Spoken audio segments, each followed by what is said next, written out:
નમસ્કાર મિત્રો, સ્વાગત છે તમારું ફરી એકવાર નવા વિડીયોમાં। તો મિત્રો આજના વિડીયોમાં આપણે વાત કરવાના છીએ કે આપણા વોટ્સઅપની અંદર કોઈ પણ નવો નંબર સેવ કેવી રીતે કરી શકાય, બરોબર। તો મિત્રો વિડીયો પસંદ આવે તો વિડીયોને લાઇક કરી દેજો અને આપણી આ ચેનલ પર પહેલીવાર આવ્યા હોય તો પ્લીઝ મિત્રો ચેનલને પણ સબસ્ક્રાઇબ કરી દેજો, બરોબર। તો મિત્રો સૌથી પહેલાં તમારા ફોનની અંદર અહીંયા વોટ્સઅપ એપને ઓપન કરી લેવાની છે, બરોબર। તો આપણે અહીંયા વોટ્સઅપ એપને ઓપન કરી લઈએ, બરોબર। વોટ્સઅપ એપ ઓપન થઈ જાય એટલે મિત્રો તમને આ ખૂણામાં પ્લસ વાળો ઓપ્શન જોવા મળતો હશે, બરોબર। ત્યાં મિત્રો તમારે એકવાર ક્લિક કરી દેવાનું છે, બરોબર। હવે મિત્રો તમારા વોટ્સઅપની અંદર જેટલા પણ નવા નંબર સેવ કરેલા હશે તે મિત્રો તમને અહીંયા નીચે જોવા મળી જશે, બરોબર। હવે મિત્રો તમારે અહીંયા નવો નંબર એડ કરવા માટે તમારે અહીંયા ન્યૂ કોન્ટેક્ટ પર ક્લિક કરી દેવાનું છે, બરોબર।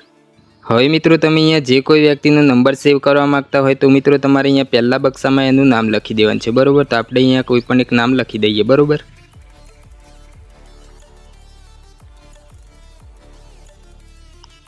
એટલું થઈ જાય એટલે મિત્રો તમને નીચે લાસ્ટ નેમ વાળો ઓપ્શન દેખાતો હશે, ત્યાં મિત્રો એની જે અટક હોય તે મિત્રો અહીંયા તમારે લખી દેવાની છે, બરોબર। એટલું થઈ જાય એટલે મિત્રો તમને નીચે એક ફોન વાળો ઓપ્શન દેખાતો હશે, ત્યાં મિત્રો તમારે જેનો નંબર તમે સેવ કરવા માંગતા હોય તેનો મિત્રો અહીંયા તમારે નંબર લખી દેવાનો છે, બરોબર।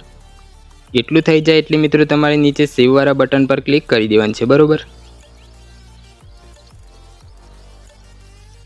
એટલું કરશો એટલે મિત્રો જે આ તમારો નંબર છે તે મિત્રો તમારે અહીંયા વોટ્સઅપની અંદર સેવ થઈ જશે, બરોબર। હવે મિત્રો તમારે એ નંબર ચેક કરવા માટે તમારે અહીંયા સર્ચ વાળા ઓપ્શન પર ક્લિક કરવાનું છે, બરોબર। એટલું થઈ જાય એટલે મિત્રો તમે જે નંબરથી સેવ કર્યો હોય તેનું મિત્રો તમારે અહીંયા નામ લખી દેવાનું છે, બરોબર। એટલું કરશો એટલે મિત્રો તમે જે નંબર સેવ કર્યો હશે તે મિત્રો તમને અહીંયા જોવા મળી જશે, બરોબર। તો મિત્રો તમે અહીંયાથી મેસેજ પણ કરી શકો છો, બરોબર। તો મિત્રો વિડીયો પસંદ આવ્યો તો વિડીયોને લાઇક કરી નાખજો અને હજુ સુધી ચેનલને સબસ્ક્રાઇબ ના કરી હોય તો પ્લીઝ મિત્રો ચેનલને પણ સબસ્ક્રાઇબ કરી દેજો, બરોબર।